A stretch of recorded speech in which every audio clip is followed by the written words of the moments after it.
Councilmember Benson. Councilmember Sheffield. Present. Councilmember Leland. Madam Chair, we do not have a quorum. Thank you. Councilmember Benson notified us that he would not be in today. Councilmember Gabe Leland is running behind. He should be here in about 20 minutes. So there being no quorum present, I will now recess to the call of the chair.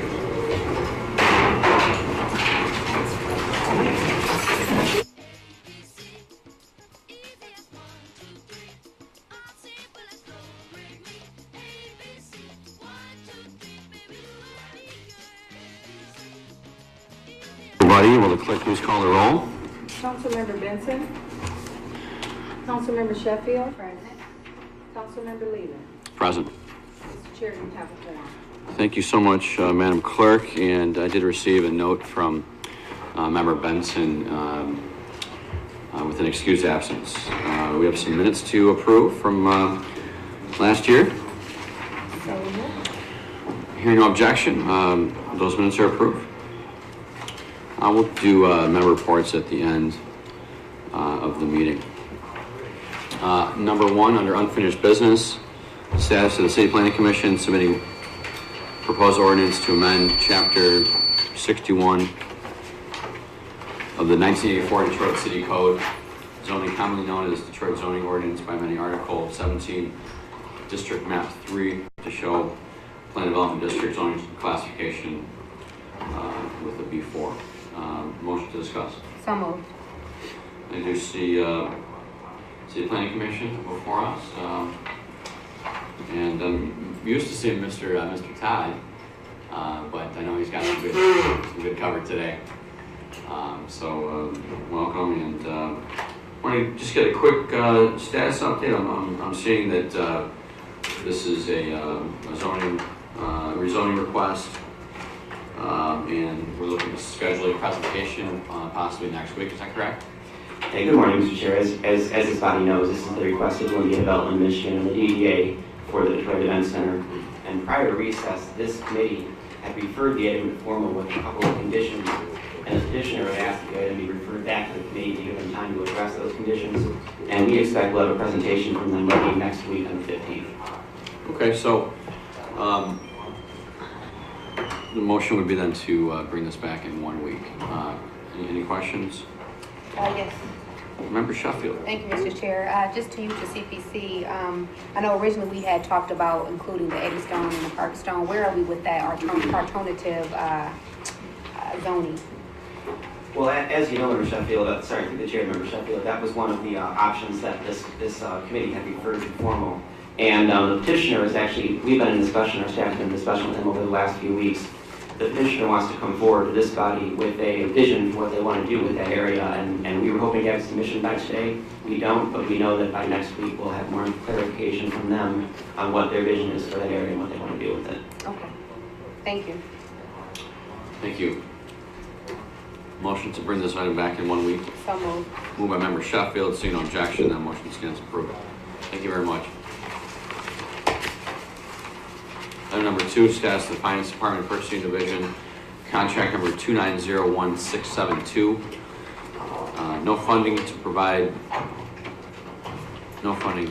To provide an amendment to the development agreement at 21310 through 94 West Grand River. Contractor Grand River 6 Mile LLC, location 22,443 Plymouth, Detroit, Michigan 48239. Contract period upon receipt of written notice to proceed through January 1st, 2017. Contract amount $0. This is essentially motion to discuss. So moved. Essentially, this is a extension for the contract in order to allow the developer and petitioner the ability to come up with the resources to do what he wants over at that property. Looks like he showed that contractor showed good efforts by demolishing the property on the site. And if we could have the cell phones off, please. And I'm quite aware of this area. This is actually District 1, but this used to be the old 8th Precinct. I'm so happy to see it torn down as it had become open for scrappers, and looking forward to seeing some development happening there. So with that being said, I see Mr. Head with his hand up. If you could give us any more detail. Thank you, Mr. Chair. Well, essentially, in a nutshell, Mr. Chair, this contract was submitted during the recess period. Councilmember Benson held this particular contract at that time. Subsequently, Councilmember Benson, he was satisfied with the responses that he received, so he released this contract. So this was already passed during the recess period. So this was just on your agenda for informational purposes. So what we would suggest at this time is that you would receive it and file it. Receive and file. Okay. And so, is there a time period that we're looking at when the developer will have the funding in place? Mr. Chair, it does not, we don't have any indications when the developer will have the funding in place, but one of the stipulations is that the developer needed to have this contract approved prior to receiving his additional funding to complete it. Okay. I'm feeling pretty comfortable. Any questions? Just a comment, Member Mr. Chair. Sheffield. I'm not sure if it's impossible, Mr. Head, if we could receive and file this report, but still monitor this particular development, seeing that it was 6 years now and they haven't done anything with that property. So if we receive and file and then possibly bring it back in 30 days just to monitor the progress, or maybe even 60 days, just to monitor the progress of what they're doing with that property. Through the chair? Mr. Head? So that's a motion, actually. Oh, yes. Oh, go ahead. Yeah, so as I mentioned before, the developer had done some demolition, but in terms of building the structure, that has not started. But I know that the building itself had been demolished, so there has been some work done there. The motion was to receive and file, and as well as to keep an eye on this the progress of this project. Moved by Member Sheffield. Hearing no objection, the motion stands approved.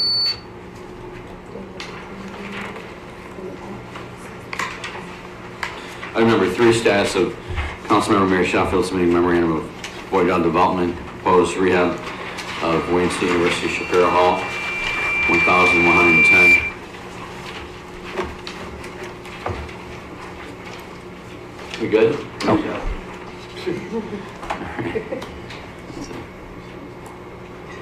So hopefully this isn't something to expect in 2015. But I know that we're going through some new technologies, which is partly why we're hearing some feedback. On to line number 3, back to number 3. This issue was discussed before this committee, and as we recall, there was a complaint about the construction workers at this site. My understanding is over the summer, BC met with the developer, and all parties should be on the same page. Appreciate Member Sheffield bringing this to committee, as this was something that was going on in your district. I do see BC here with us today. If you come to the table. Mr. Head, do you have a comment? Oh, no. I was just going to point that out. Good morning, David. Good morning. If you could state your name, Mr. Bell, for the record, and your title. David Bell, Deputy Director of Building Safety Engineering and Environmental. Thank you. If you could please briefly summarize the meeting with the developer. Yes. On November 20th, we met with the representatives of Boydell. They provided our department with an asbestos environmental clearance document that was forwarded to MDEQ for evaluation. We will notify council of all activities that were inconsistent with standards and practices regarding MDEQ and NESHAP. The representatives of Boydell have been made fully aware that the Building Safety Engineering and Environmental Department will not tolerate items being thrown from the building, and further activity would be met with strict enforcement by BC and the law department. Boydell has also been made aware that the complaints have been forwarded to MIOSHA, and Boydell has assured BC that improper activity will not occur again. and BC will monitor this site for compliance with all applicable laws and ordinances. MDEQ did perform a site evaluation. They took some samples. The results of that evaluation has not been forwarded as of yet. Okay, when it comes to the samples, are we talking asbestos? Just samples. We don't know if it's asbestos. They inspected and they took some samples of material that was on site. Okay, when do you suspect those reports will become available? I don't know, but I will reach out to MDEQ and I will update you. Okay, that's something that obviously would be expected back, to this committee as well. Definitely. Member Sheffield? Thank you, Mr. Chair. Also, Boydell was supposed to barricade the perimeter of the construction site. Has that taken place yet? They did. We met with them about that. They in total they had to do it, and they did do it. Okay. We verified that. Good. Okay. Just wanted to thank you, Mr. Bell. You jumped right on this and took care of it for me, so I appreciate your help. We appreciate you. Any more questions? That's it. Okay, well, I've had also some good experiences with the department, so appreciate the efforts, the work. There's seems to be a new sheriff in town over at BC, and I'm thankful for that. So, seeing no other questions, motion to receive and file. So moved. And with that motion, obviously would like to get those additional reports back before this committee as well. As soon as I get them, I will forward it to this committee. Seeing no objection, the motion stands approved to receive and file. Thank you. Thank you. Thank you.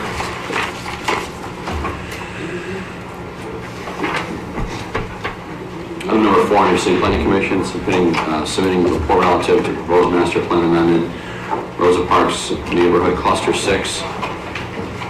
The recommendation is to approve.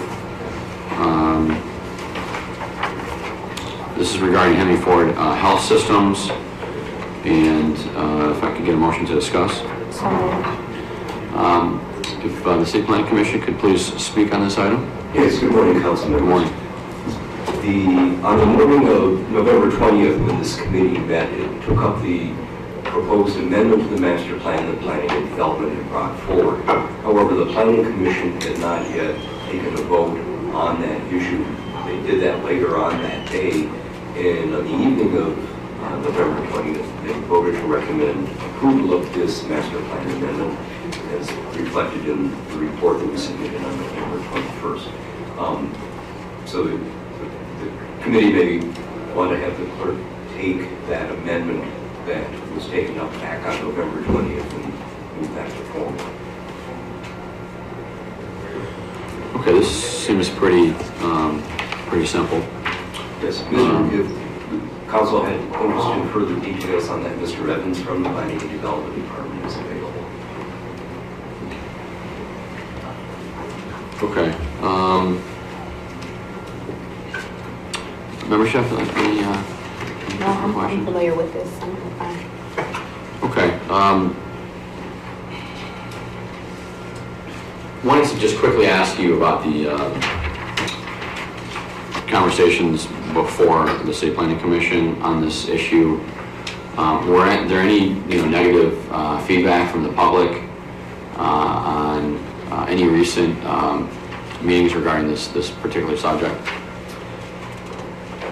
Through the chair, no, there was not. In earlier hearings and discussions with regard to that, there had been concerns that were raised about this. Nothing was brought up at the time of the Planning Commission public hearing, and our experience has been where we brought things to the attention of Henry Ford in terms of road conditions and some dust problems and things like that. They've been able to respond to that fairly quickly. So no, we haven't, no concerns were raised at that time. Okay. Thank you for that. That's important. That information is shared. The public has that opportunity to speak on these issues. So Thank you for that. Seeing no objection, I'd like to get a motion to approve Mr. Bodger, it was moving this to formal. Correct. Can I get a motion to approve move to formal? So moved. Moved by member Sheffield. Seeing no objection, the motion stands approved. Yes. Thank you. The actual amendment to the master plan. Correct, the actual amendment. Without objection, I'd like to go back to my reports for a minute.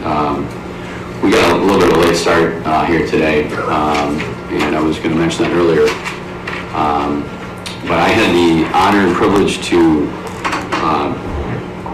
swear my father into his 5th term as a Wayne County Commissioner. So I was over at the Guardian Building this morning and was asked to swear him in, and obviously that was an honor of mine.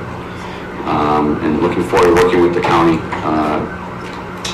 throughout the rest of our term and theirs to move this region forward. So that was why I was trying this morning, and looking forward to getting through these line items.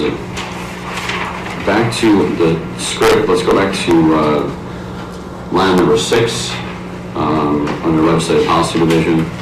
I'm sorry, number 5. Submitting a report and proposed ordinance to amend Chapter 61 zoning of the 1984 Detroit City Code to provide the following definitions and zoning district specifications relative to petroleum coke, also known as pet coke, and bulk solid material storage yards, and cross-referencing to related provisions in Chapter 22 of the 1984 Detroit City Code. Motion to discuss. So moved. This is an amendment to Chapter 61 of the zoning code, which is to provide the definitions and criteria necessary to require compliance of Chapter 22 of the code as it relates to pet coke.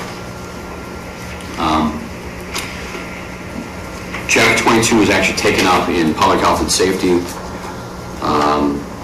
and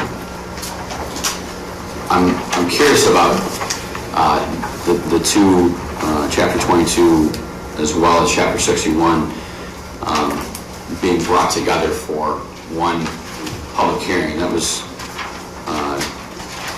the one thing that kind of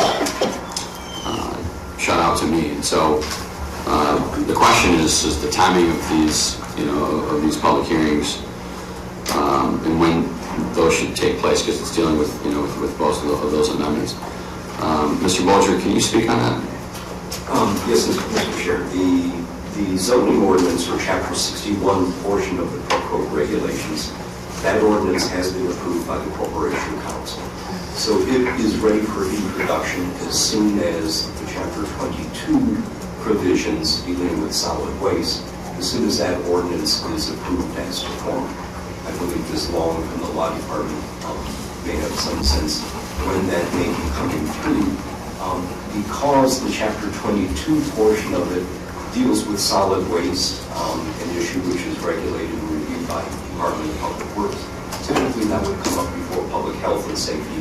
And indeed, this coming Monday, there is a line item at Public Health and Safety with respect to pet coke. So we have something of an unusual situation where these two ordinances need to be tie-barred together. The Chapter 22 needs to be reviewed first. The Chapter 61 needs to be done second.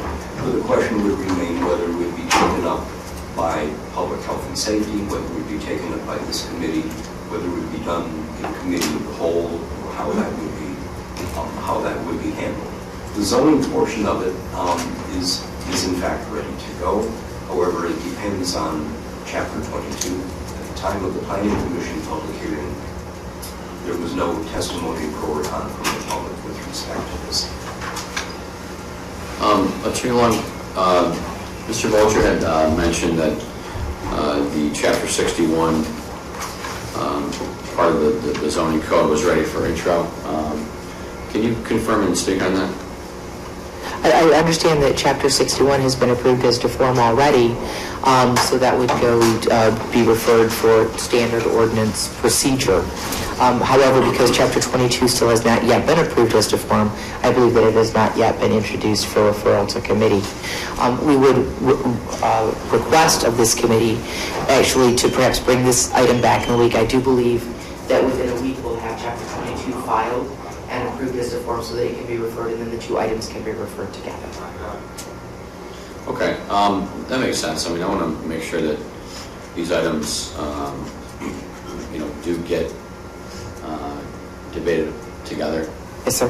That would be the most appropriate approach, just to keep things tight. So, questions? Just one quick question to CPC. How was the public notified as relates to the public hearing? Because I know this has been a very public issue, and for no public members to come and speak in favor or against it, I'm just was curious as to the way the public was notified. Yes, when the ordinance came up for a public hearing, it was part of a broader ordinance which also dealt with a couple other issues, one being food truck commissaries and another being poultry slaughter for halal markets.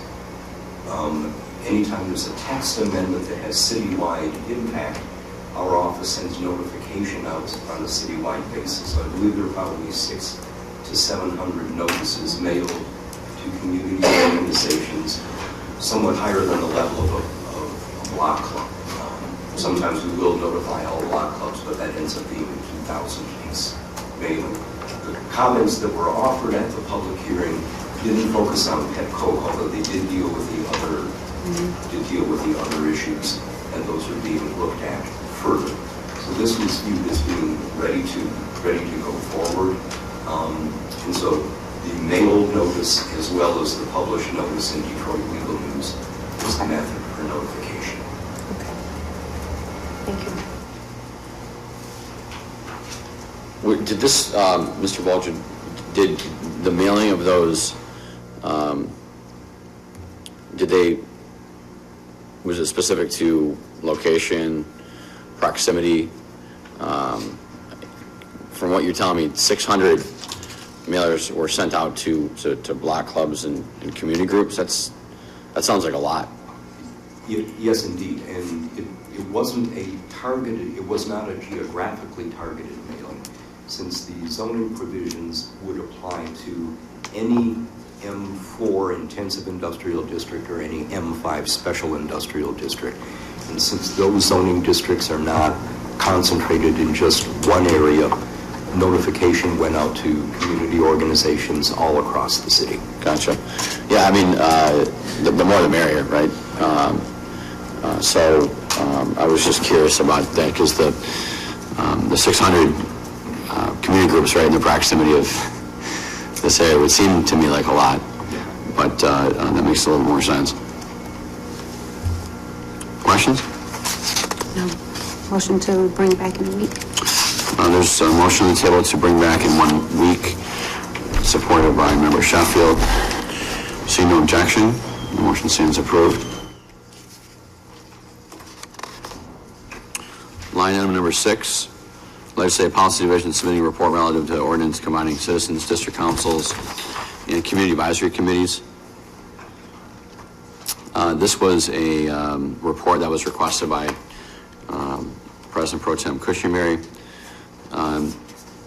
Seems pretty self-explanatory, and just briefly to summarize, they are essentially not the same. Mr. Chair? Mr. Chair? Want to speak to this? Yes, please. Mr. Chair, I apologize for interrupting, but subsequent to this report, the LPD submitted a confidential memorandum to the council on this particular item. So at this time, we would just suggest that there be no discussion on this particular item and just receive and file it. Okay. Is there an opportunity in the future to have this discussion back at committee? Mr. Chair, what we would suggest is that if you would like to discuss this further, we would recommend that you contact LPD, and we could come to your offices individually, or you could come to us and we could discuss this further. Okay, appreciate that legal advice. I take that very seriously. So let's go ahead and receive and file this item at this time. So moved. Moved by Member Sheffield. Seeing no objection, the motion stands approved.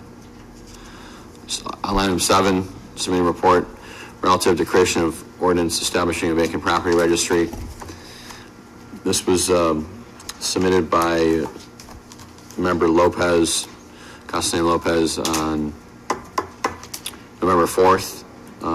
Apparently this was in response to a program proposed by UDM Law, Sugar Law, Michigan United, Michigan Legal Services, and United Community Housing Coalition, dealing with vacant land. And it looks like LPD's recommendation was to use the current place that we have in the current process that we have in place. Seems pretty self-explanatory. If there are no questions, we can go ahead and receive and file this. So moved. Moved by Member Sheffield. Seeing no objection, that motion stands approved to receive and file. Line item 8, a submitting report relative to Detroit Land Bank process for bundling parcels along with Wayne County Treasurer. This was a report also submitted by Member Castellano Lopez on October 27th in response to the bundling of properties by the Land Bank. And the city cannot unbundle after such a process. I tend to support the bundling because when an individual looks to purchase property from the city, you get the good and the bad. You get a bundled property, and you're responsible for taking care of the bundle. And so it's an opportunity that if we're going to help a developer with a particular project or a parcel, that they also take on some of the other properties that aren't so good. So it's the good with the bad mentality. I rather support that. Wanted to get a motion to discuss on this because I wanted to ask LPD on their comments and their opinion on this. So moved. Mr. the Chair, as you indicated, this request was submitted by Councilmember Castellano Lopez in relation to the 6,000 plus parcels which were bundled this past year during the Wayne County auction on tax foreclosed properties. The light bundle has been a mechanism used by counties throughout the state and throughout the country as best practices for more than a decade. As the chair indicated, it is a tool in which properties that are desirable, that could yield high sale prices or rent, are bundled with vacant lots, as well as those dilapidated properties which need to be demolished. It's a safeguard against predatory practices where landlords may acquire properties, charge rent or inflate rents, and still neglect to pay the property taxes, ultimately resulting in the recycling of that process. If you have any additional questions outside of that, conversations were held with the Detroit Land Bank Authority as well as the Wayne County Treasurer as relates to how those 6,000 plus properties were selected. GIS, or Global Information Systems, software was utilized with the county's inventory as well as other nonprofit and for-profit organizations within the city of Detroit to identify those currently vacant properties in the composition of this previous bundle. Does council have access to the GIS? Through a number of agencies within the city of Detroit, we have a GIS mapping center here in the building, as well as the Legislative Policy Division. We do have access to GIS information, which contains some information as relates to that provided by the Assessor's Office or Wayne County Treasurer. So if there were specific areas of interest to various council members or the body as a whole, we do have access to that information.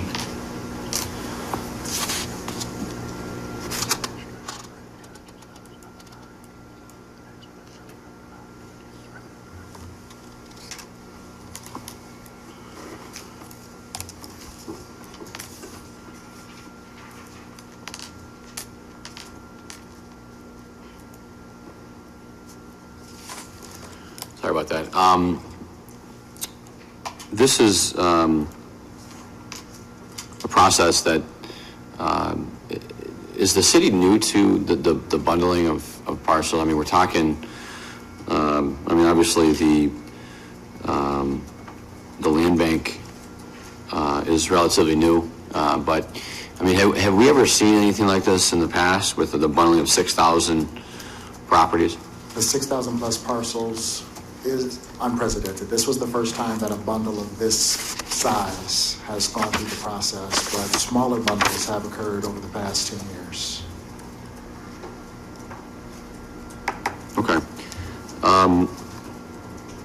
How would like a council person be given access to the GIS? Is it like a software program, or is it is it taken from software and put it onto paper?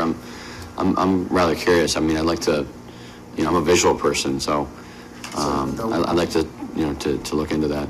Well, as it relates to the software itself, there's a finite number of licenses which our office currently has, so it's a set number of terminals that can utilize the software.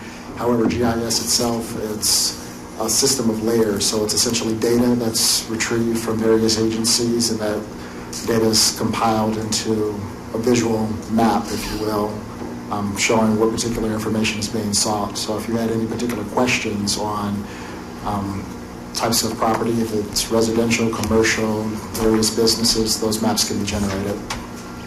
And then what about for the general public as well? If they could always stop into the city planning commission or the assessor's office, or through the assessor's office, that information may be available. However, there is a GIS station located in the basement here at the Colonel Alexander Young Municipal Center where requests can be submitted, but generally they work with city departments. I'm not certain of the exact processes for members of the public that may be seeking that information. do you have that room number handy in the basement? I know that they're located adjacent to the loading dock. I'm not certain of a specific room number. Okay, thank you for that information. I get a lot of calls, into my office about vacant property, so could be an opportunity to send, residents in that direction. If residents are inquiring particularly about vacant parcels, they could either contact the Planning and Development Department or the Detroit Land Bank Authority. They do have ongoing lists as well as inventory. Additionally, Building Safety and Engineering, as you had indicated with the previous line item regarding to the vacant property registry, they do have an ongoing list of vacant properties within the city of Detroit. Thank you for that information.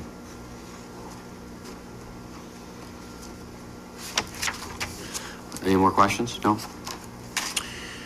Seeing none, motion to receive and file. So moved. Moved by member Sheffield, seeing no objection, the motion stands approved. On to item number 9. This is submitting a report relative to notice requirements and posting of signs related to tax abatement hearings. This was a report requested by member Benson.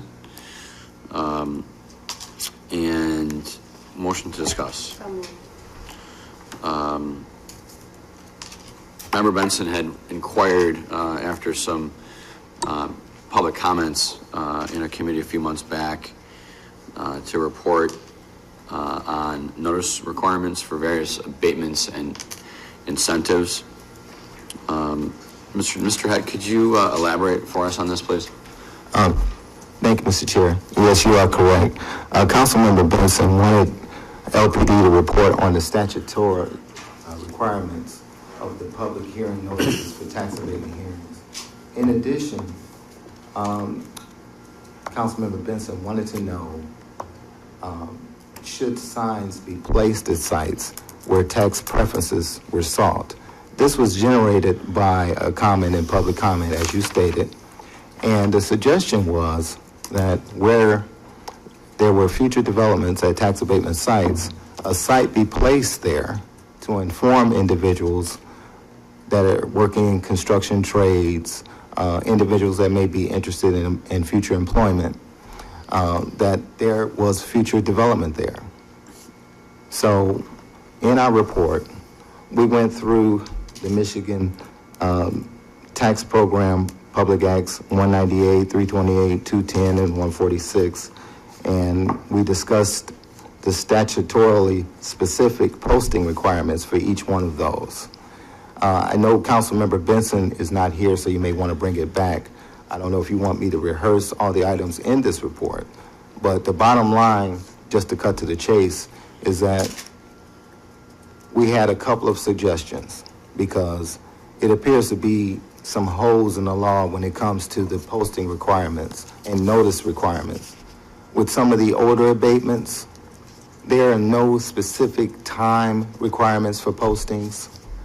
With some of the newer abatements, specifically Public Acts 210, which are the commercial rehabilitation certificates, and Public Act 146, which are the Oprah certificates.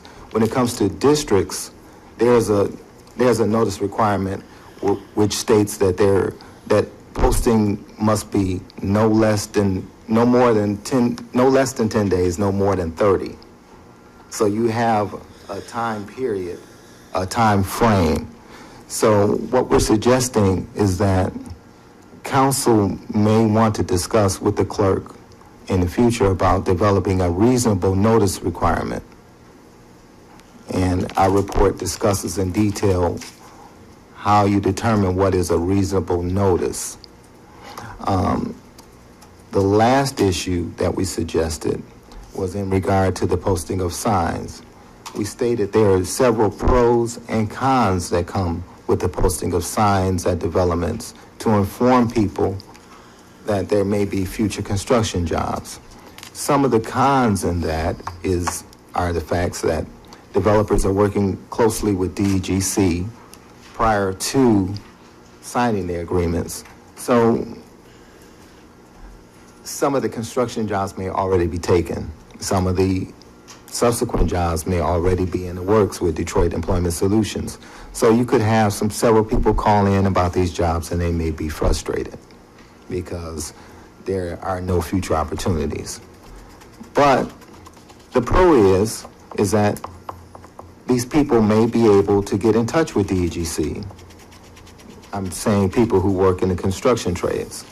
And they may be referred to future construction jobs because they're informed that there is an entity that's assisting Detroiters and Detroit construction companies, that there are opportunities that they can plug into.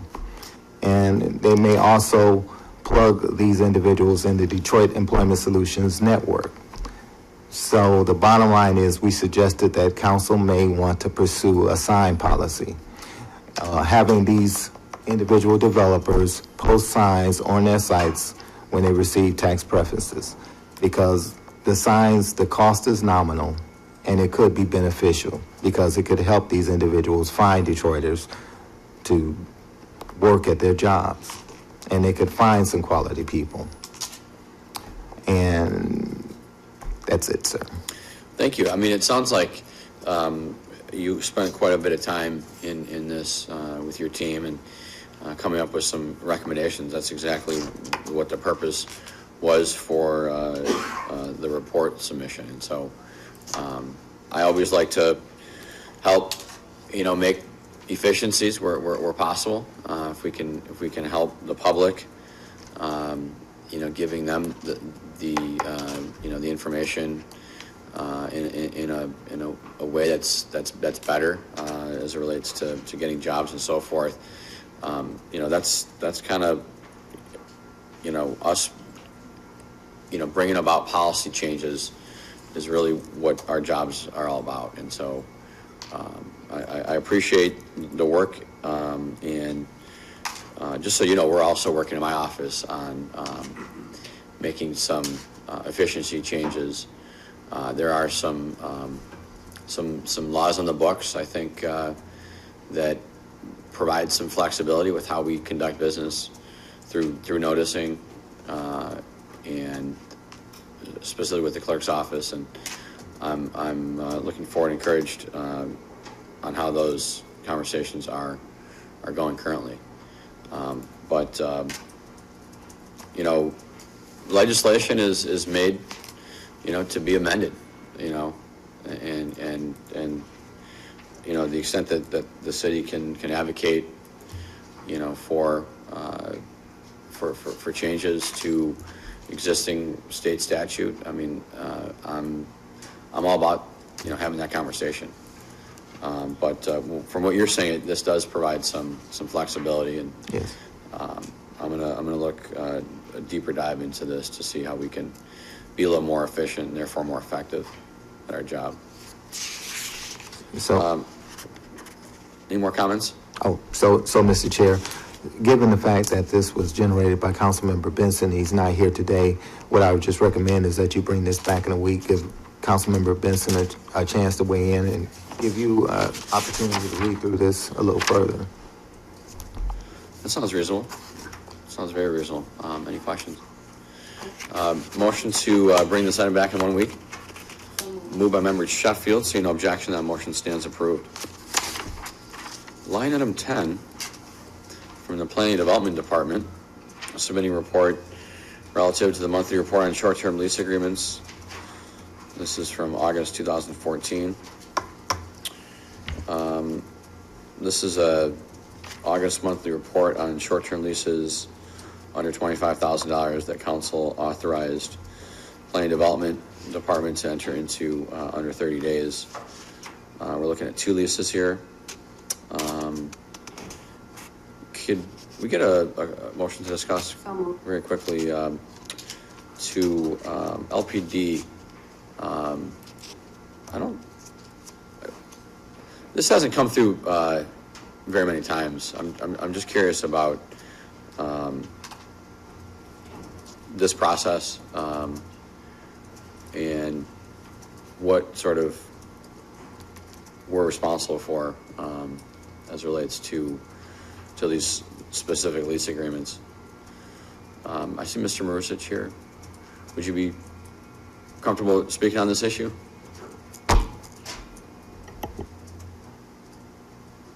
You can join us to the table.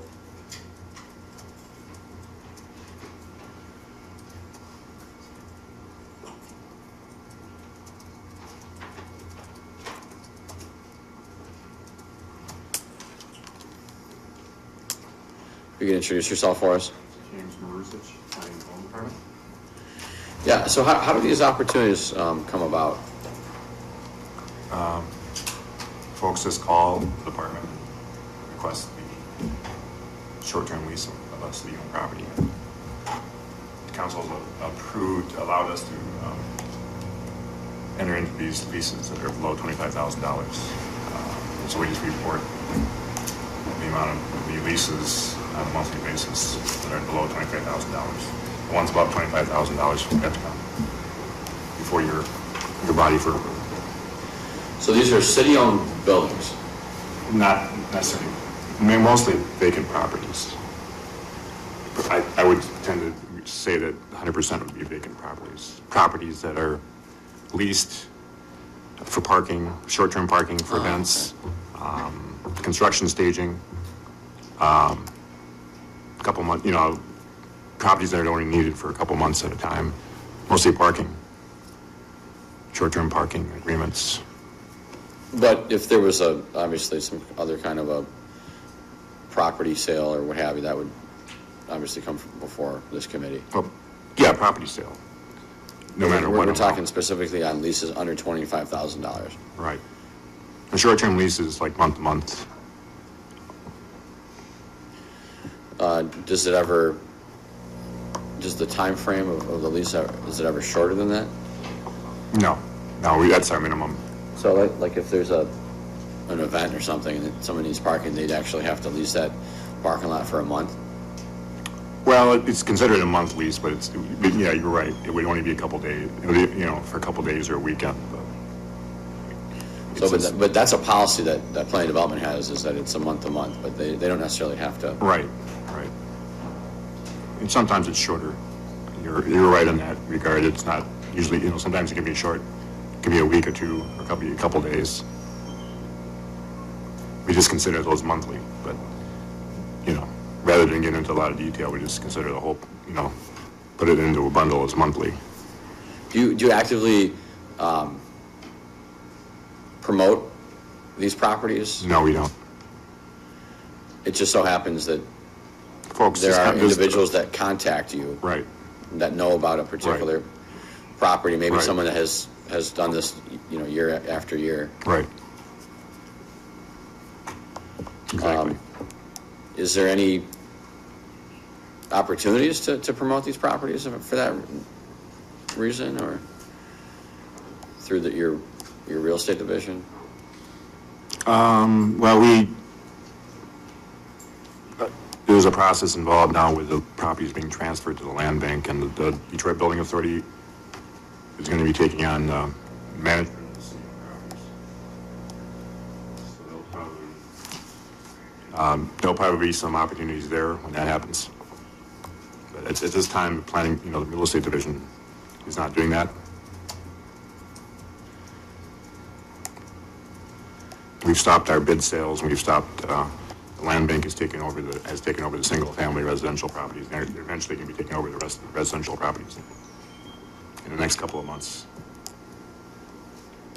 Okay, as that process happens, I'm probably going to be having the building authority before this committee to talk about, their plans and their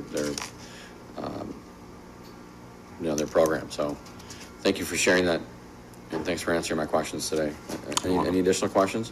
Yeah, thank you, Mr. Chair. What was the process to apply? Just you said through planning and development? Right. Just application? It's application. Okay, and then what was the process for selecting if there was multiple developers or potential people who wanted to go into agreements with a certain property? What was the selection process? Well, yeah, we never had that. Never had that Had to happen where somebody's wanted to lease the property at the same time as another entity has. We never had that.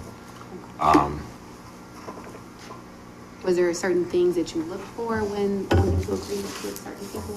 Some type of criteria or? Well, they have to have insurance, to indemnify the city from, lawsuits and, workers' compensation insurance, those type of insurances. They have to return the site back in proper condition. And it was prior to the lease or rental. Thank you. Thank you, colleague, and see no further questions. If I get a motion to receive and file. So moved. Moved by member Sheffield, see no objection, the motion stands approved. Thank you. Without objection, I'd like to take items 11 through 13 together as they are surplus property sale.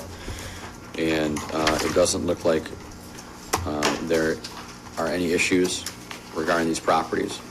So Motion moved. to approve items 11 through 13. So moved. Moved by member Sheffield, seeing no objection, the motion stands approved. We are at the end of our light items, which brings us to public comment. I see John Lau in the back. The wise men can clear the bench.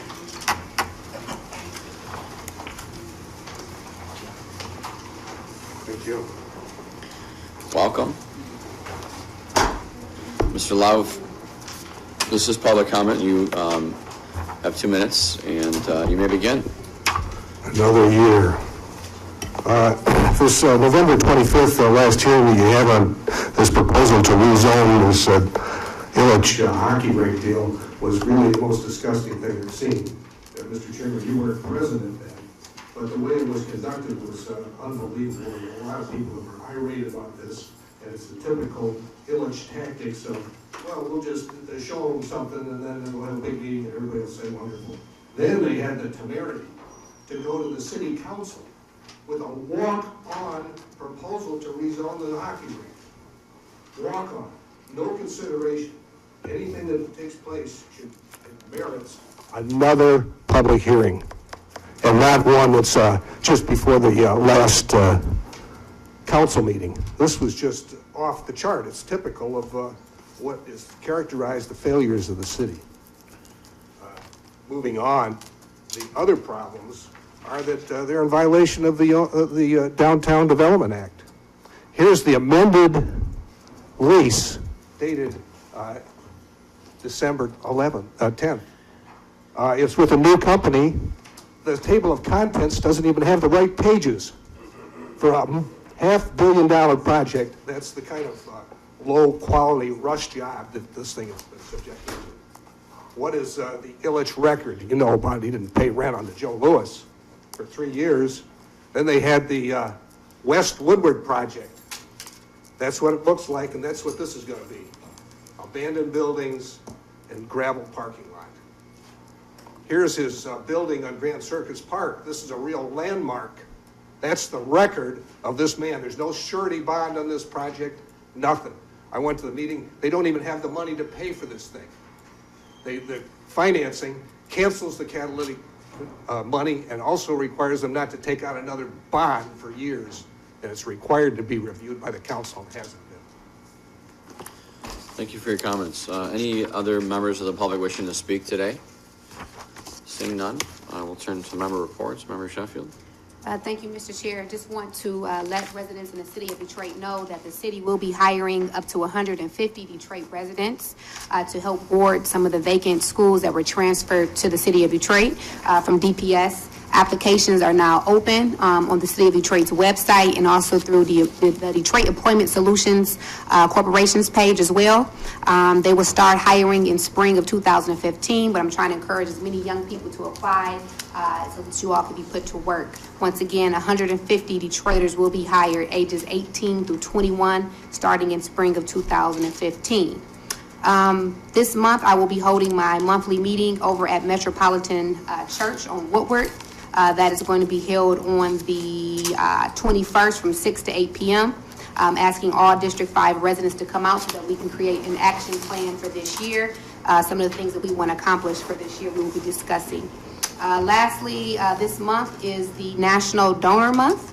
And over at Coble Hall this month from the 17th through 19th, they will be having a blood drive at Coble Hall, encouraging people to go out if they can donate blood for a good cause. This will be my first year donating. I'm excited about it and looking forward to it, encouraging residents to contribute during the National Blood Donor Month. And that is all I have, Mr. Chair. Thank you. Thank you. Just want residents of District 7 to know again that our district office is open and live, and very excited about this opportunity. We have district hours Monday from 9 to 1, Wednesday from 2 to 6, and Friday from 10 to 6. And so I'm very much looking forward to connecting with residents right there at the district office, where individuals can come and meet with me and my staff, as well as pick up a variety of applications and resources. And so very excited about that opportunity as we move into 2015. Seeing no further business to come before this committee, can I get a motion to adjourn? Moved by Member Sheffield. This committee stands adjourned.